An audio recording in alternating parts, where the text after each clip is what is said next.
ಕೂತ್ಕೊಳ್ಳಿ.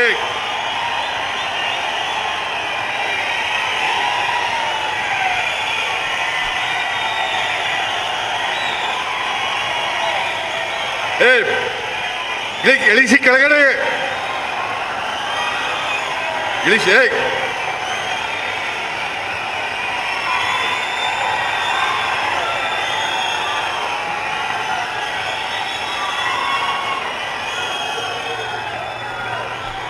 ಎಐಸಿಸಿ ಪ್ರಧಾನ ಕಾರ್ಯದರ್ಶಿಗಳಾದಂಥ ಕರ್ನಾಟಕ ರಾಜ್ಯದ ಉಸ್ತುವಾರಿಗಳು ಆದಂಥ ಶ್ರೀ ಸುರ್ಜೇವಾಲಾ ಅವರ ಸುಮ್ಮನೆ ಸಾಕು.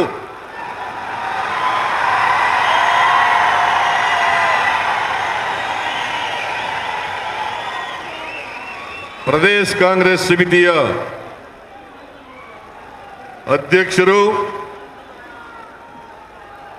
ಉಪಮುಖ್ಯಮಂತ್ರಿಗಳು ಆದಂಥ ಶ್ರೀ ಶಿವಕುಮಾರ್ ಅವರೇ,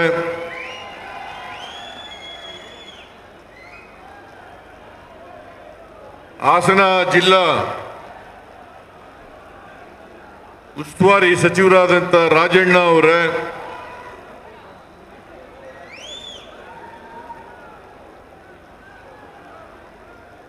ವೇದಿಕೆ ಮೇಲಿರ್ತಕ್ಕಂಥ ಎಲ್ಲ ಸಚಿವ ಮಿತ್ರರೇ, ಶಾಸಕ ಮಿತ್ರರೇ, ಇದಕ್ಕೆ ನಿಂತ್ಕೊಳ್ಳಿ, ಇದಕ್ಕೆ ನಿಂತ್ಕೊಳ್ಳಿ, ಎಲ್ಲ ವೇದಿಕೆ ಎಲ್ಲ ನೀವೇ ಆಗೋಗ್ಬಿಟ್ರಂಗೆ.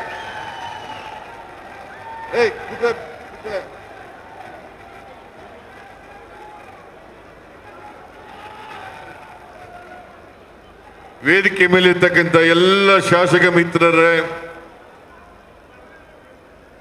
ಲೋಕಸಭಾ ರಾಜ್ಯಸಭಾ ಸದಸ್ಯರುಗಳೇ, ಮಾಜಿ ಶಾಸಕರುಗಳೇ, ಹಾಸನ ಜಿಲ್ಲಾ ಕಾಂಗ್ರೆಸ್ ಅಧ್ಯಕ್ಷರೇ, ಇತರ ಜಿಲ್ಲೆಗಳಿಂದ ಬಂದಿರತಕ್ಕಂಥ ಕಾಂಗ್ರೆಸ್ ಅಧ್ಯಕ್ಷರುಗಳೇ, ನಮ್ಮ ಪಕ್ಷದ ಎಲ್ಲ ಮುಖಂಡರುಗಳೇ, ಇಲ್ಲಿ ಇಷ್ಟೊಂದು ಬೃಹತ್ ಸಂಖ್ಯೆಯಲ್ಲಿ ಸೇರಿರ್ತಕ್ಕಂಥ ಕಾರ್ಯಕರ್ತ ಬಂಧುಗಳೇ, ತಾಯಂದಿರೇ, ಯುವಕ ಮಿತ್ರರೇ, ಮಾಧ್ಯಮದ ಗೆಳೆಯರೇ, ನೀವು ಎಷ್ಟೊತ್ತು ಕೂತ್ಕರ್ತೀವಿ ಅಂತೀರಿ ಅಷ್ಟೊತ್ತು ಮಾತಾಡ್ತೀನಿ ನಾನು. ಅರ್ಧ ಗಂಟೆ ಕೂತ್ಕತ್ತೀರಾ, ಮುಕ್ಕಾಲು ಗಂಟೆ ಕೂತ್ಕತ್ತೀರಾ, 1 ಗಂಟೆ ಕೂತ್ಕತ್ತೀರಾ, ಕೂತ್ಕೊಳ್ಳಿ. ಯಾರು ಎದ್ದು ಹೋಗಬಾರದು. ಇದು ಅತ್ಯಂತ ಮಹತ್ವದ ಸಮಾವೇಶ.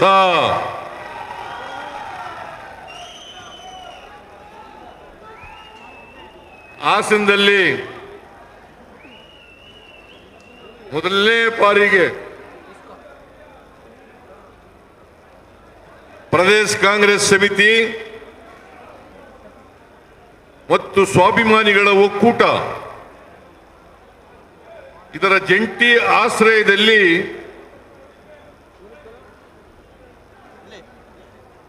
ಜನ ವಿಕಾಸ ಸಮಾವೇಶ ನಡೀತಾ ಇದೆ.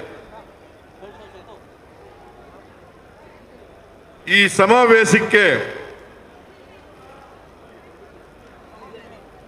ಹಾಸನ ಜಿಲ್ಲಾ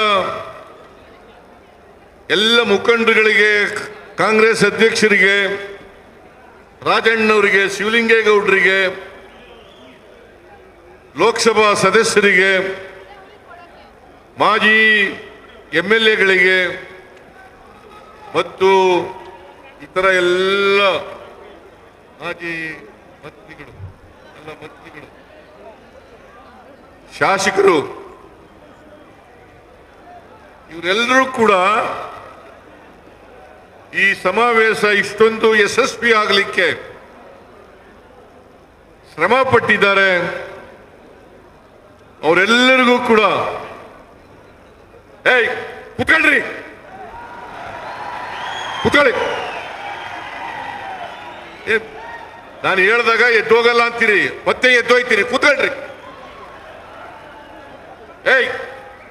ಯಾರವನು? ಕೂತ್ಕೊಳ್ಳಿ.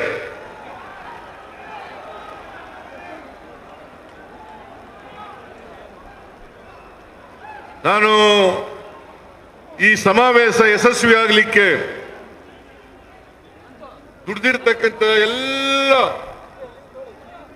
ಮಂತ್ರಿಗಳಿಗೆ, ಶಾಸಕ ಮಿತ್ರರಿಗೆ, ಪಕ್ಷದ ಮುಖಂಡರುಗಳಿಗೆ, ಲೋಕಸಭಾ ಸದಸ್ಯರಿಗೆ, ಮಾಜಿ ಶಾಸಕರುಗಳಿಗೆ ಎಲ್ಲರಿಗೂ ಕೂಡ ಸರ್ಕಾರದ ಪರವಾಗಿ ಮತ್ತು ಪಕ್ಷದ ಪರವಾಗಿ ಧನ್ಯವಾದಗಳನ್ನು ಹೇಳಲಿಕ್ಕೆ ಬಯಸ್ತಾ ಇದ್ದೇನೆ. ಬಹುಶಃ ನನ್ನ 40 ವರ್ಷಗಳ ರಾಜಕೀಯ ಜೀವನದಲ್ಲಿ ಹಾಸನ ಜಿಲ್ಲೆನಲ್ಲಿ ಇಷ್ಟೊಂದು ದೊಡ್ಡ ಸಮಾವೇಶ ಆಗಿರಲಿಲ್ಲ.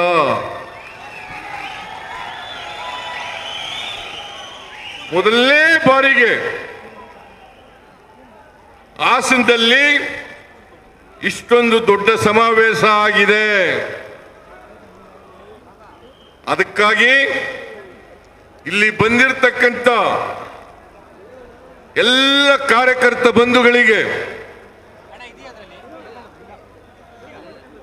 ನಮಸ್ಕಾರಗಳನ್ನು ಹೇಳಲಿಕ್ಕೆ ಬಯಸ್ತಾ ಇದ್ದೇನೆ. ಮಾಧ್ಯಮಗಳಲ್ಲಿ ಚರ್ಚೆ ನಡೀತಾ ಇತ್ತು, ವ್ಯಾಖ್ಯಾನ ನಡೀತಾ ಇತ್ತು. ಯಾಕೆ ಹಾಸನದಲ್ಲಿ ಈ ಸಮಾವೇಶ ಮಾಡ್ತಾ ಇದ್ದಾರೆ? ನಾನು ಹೇಳಿದೆ, ಮೈಸೂರಿನಲ್ಲಿ ಅನೇಕ ಸಮಾವೇಶಗಳಾಗಿದ್ದಾವೆ, ಆದರೆ ಹಾಸನದಲ್ಲಿ ದೊಡ್ಡ ಸಮಾವೇಶ ಆಗಿಲ್ಲ. ನಾನು ರಾಜಣ್ಣವರಿಗೆ, ಶಿವಲಿಂಗೇಗೌಡರಿಗೆ, ಲೋಕಸಭಾ ಸದಸ್ಯರಿಗೆ ಕೇಳಿದೆ, ಏನಪ್ಪ ಹಾಸನದಲ್ಲಿ ಮಾಡೋಣ ಅಂತೇಳಿ. ನನಗೆ ಅದಕ್ಕಿಂತ ಮುಂಚಿತವಾಗಿ ಸಚಿವರಾದಂಥ ವೆಂಕಟೇಶ್ ಅವರು, ಮಾದೇವಪ್ಪನವರು, ಚೆಲುವರಾಯ ಸ್ವಾಮಿಯವರು, ಅವರೆಲ್ಲರೂ ಕೂಡ ನಾವು ಈ ಸಾರಿ ಹಾಸನದಲ್ಲೇ ಮಾಡಬೇಕು, ಮೈಸೂರಿನಲ್ಲಿ ಮಾಡೋದು ಬೇಡ. ಅನೇಕ ಸಮಾವೇಶಗಳನ್ನು ಮಾಡಿದ್ದೇವೆ, ಅದರಿಂದ ಹಾಸನದಲ್ಲಿ ಮಾಡಲೇಬೇಕು ಅಂತೇಳಿ ಅವರು ಸೂಚಿಸಿದ್ರಿಂದ ಇವತ್ತು ಹಾಸನದಲ್ಲಿ ಇಷ್ಟೊಂದು ದೊಡ್ಡ ಮಟ್ಟದ ಸಮಾವೇಶ ನಡೀತಾ ಇದೆ. ನಾನು ಮಾಧ್ಯಮದವರಿಗೆ ಹೇಳ್ತೀನಿ, ಇನ್ನೊಂದು ಚರ್ಚೆ ನಡೀತದೆ ಮಾಧ್ಯಮದಲ್ಲಿ. ಯಾವ ಕಾರಣಕ್ಕೋಸ್ಕರ ನೀವು ಮಾಡ್ತಾ ಇದ್ದೀರಿ? ನಾನು ಹೇಳಿದೆ, ಇದು ಬರೀ ನಮ್ಮ ಪಕ್ಷದ ಕಾರ್ಯಕರ್ತರು ಮಾಡ್ತಾ ಇರ್ತಕ್ಕಂಥ ಸಮಾವೇಶ ಅಲ್ಲ, ಸ್ವಾಭಿಮಾನಿಗಳ ಒಕ್ಕೂಟ ಮತ್ತು ಪಕ್ಷದ ಕಾರ್ಯಕರ್ತರು, ಪಕ್ಷದಲ್ಲಿ ಇಲ್ಲದೆ ಇರ್ತಕ್ಕಂಥ ನಮ್ಮ ಪಕ್ಷದ ಬಗ್ಗೆ ಸಿಂಪತಿ ಇಟ್ಕೊಂಡಿರ್ತಕ್ಕಂಥ ಅನೇಕ ಜನ ಸದಸ್ಯರು ನನ್ನ ಹತ್ರ ಬಂದು ಹೇಳಿದ್ರು, ನಾವು ಒಂದು ನಿಮಗೆ ಕೃತಜ್ಞತೆ ಸಮಾವೇಶವನ್ನು ಮಾಡಬೇಕು, ಸ್ವಾಭಿಮಾನಿಗಳ ಒಕ್ಕೂಟದಿಂದ ಇದನ್ನು ಮಾಡ್ತೇವೆ ಅಂತ ಬಂದು ಹೇಳಿದ್ರು. ನಾನು ಹೇಳಿದೆ, ನಾನು ಈ ರಾಜ್ಯದ ಮುಖ್ಯಮಂತ್ರಿ, ನಾವು ಹಾಗೆ ಒಕ್ಕೂಟದಿಂದ ಮಾಡಲಿಕ್ಕೆ ಸಾಧ್ಯ ಆಗಲ್ಲ, ಪಕ್ಷನೂ ಸೇರಿಸ್ಕೊಂಡು ಮಾಡಬೇಕು ಅಂತ ಹೇಳಿದಾಗ ಅವರು ಒಪ್ಕೊಂಡ್ರು. ಹಾಗಾಗಿ ಇದು ಪ್ರದೇಶ ಕಾಂಗ್ರೆಸ್ ಸಮಿತಿ ಮತ್ತು ಸ್ವಾಭಿಮಾನಿಗಳ ಒಕ್ಕೂಟದ ವತಿಯಿಂದ ನಡೀತಾ ಇರ್ತಕ್ಕಂಥ ಸಮಾವೇಶ. ಇದರಲ್ಲಿ ಕಾಂಗ್ರೆಸ್ ಪಕ್ಷದವರು ಇಲ್ಲದೆ ಹೋದ್ರು, ಕಾಂಗ್ರೆಸ್ ಪಕ್ಷದವರು ಅಲ್ಲದೆ ಹೋದವರು ಕೂಡ ಈ ಸಮಾವೇಶದಲ್ಲಿ ಭಾಗಿಯಾಗಿದ್ದಾರೆ. ಅವ್ರಿಗೂ ಕೂಡ ನಾನು ಧನ್ಯವಾದಗಳನ್ನು ಹೇಳಲಿಕ್ಕೆ ಬಯಸ್ತಾ ಇದ್ದೇನೆ.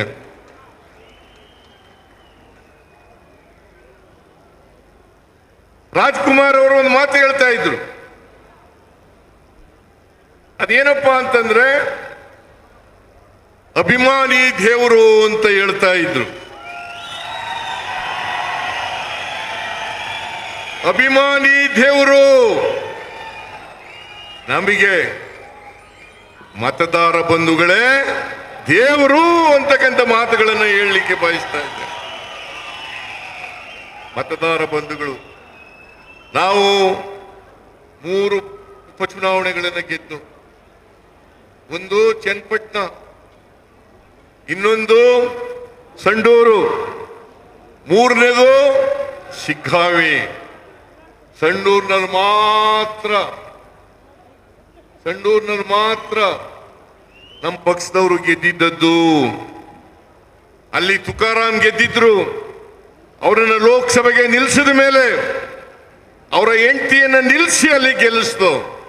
ಆದರೆ ಶಿಗ್ಗಾವಿನಲ್ಲಿ,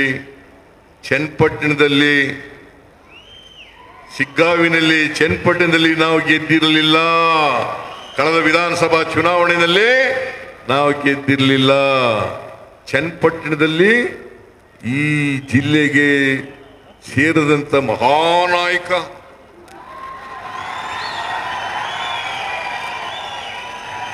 ಅವರ ಮೊಮ್ಮಗ ನಿಖಿಲ್ ಕುಮಾರ್ ಸ್ಪರ್ಧೆ ಮಾಡಿದ್ರು. ಶಿಗ್ಗಾವಿನಲ್ಲಿ ಬಸವರಾಜ ಬೊಮ್ಮಾಯಿ ಮುಖ್ಯಮಂತ್ರಿ ಆಗಿದ್ದಂಥವರು, ಅವರ ಮಗ ಸ್ಪರ್ಧೆ ಮಾಡಿದ್ರು. 2 ಕ್ಷೇತ್ರಗಳಲ್ಲಿ, ಒಂದರಲ್ಲಿ ಚನ್ನಪಟ್ಟಣದಲ್ಲಿ ಕುಮಾರಸ್ವಾಮಿ ಗೆದ್ದಿದ್ರು, ಶಿಗ್ಗಾವಿನಲ್ಲಿ ಸಿಟ್ಟಿಂಗ್ ಮುಖ್ಯಮಂತ್ರಿ ಬಸವರಾಜ ಬೊಮ್ಮಾಯಿ ಗೆದ್ದಿದ್ರು. 2 ಸ್ಥಾನಗಳನ್ನು ಗೆಲ್ಲಿಕ್ಕೆ ನಮ್ಮ ಕಾರ್ಯಕರ್ತರು, ಮತದಾರರು ಮಾಡಿದಂತ ಆಶೀರ್ವಾದ ಕಾರಣ ಅಂತಕ್ಕಂಥ ಮಾತುಗಳನ್ನು ಹೇಳಲಿಕ್ಕೆ ಬಯಸ್ತಾ ಇದ್ದೇನೆ. ಅದಕ್ಕಾಗಿ ಸ್ವಾಭಿಮಾನಿಗಳ ಒಕ್ಕೂಟದವರು ಹೇಳ್ತಾ ಇದ್ರು, ನಿಮಗೆ ನಿಮ್ಮ ಪಕ್ಷದ ಅಧ್ಯಕ್ಷರಾದಂತ DK ಶಿವಕುಮಾರ್ ಅವರಿಗೆ ಕೃತಜ್ಞತೆಗಳನ್ನು ನಾವು ಸಲ್ಲಿಸಬೇಕು, ಮತದಾರರಿಗೆ ಕೃತಜ್ಞತೆಗಳನ್ನು ಸಲ್ಲಿಸಬೇಕು ಅಂತ ಹೇಳಿದ್ರು. ನಾನು ಹೇಳಿದೆ, ನಮಗೆ ಸಲ್ಲಿಸ್ತಕ್ಕಂಥದ್ದಲ್ಲ, ನಿಜವಾದಂತ ಕೃತಜ್ಞತೆಗಳನ್ನು ಸಲ್ಲಿಸ್ತಕ್ಕಂಥದ್ದು ಮತದಾರ ಬಂಧುಗಳಿಗೆ ಅಂತಕ್ಕಂಥ ಮಾತನ್ನ ಹೇಳಿದ ಮೇಲೆ ಈ ಸಮಾವೇಶವನ್ನ ಏರ್ಪಾಡು ಮಾಡಲಿಕ್ಕೆ ಸಾಧ್ಯ ಆಯಿತು.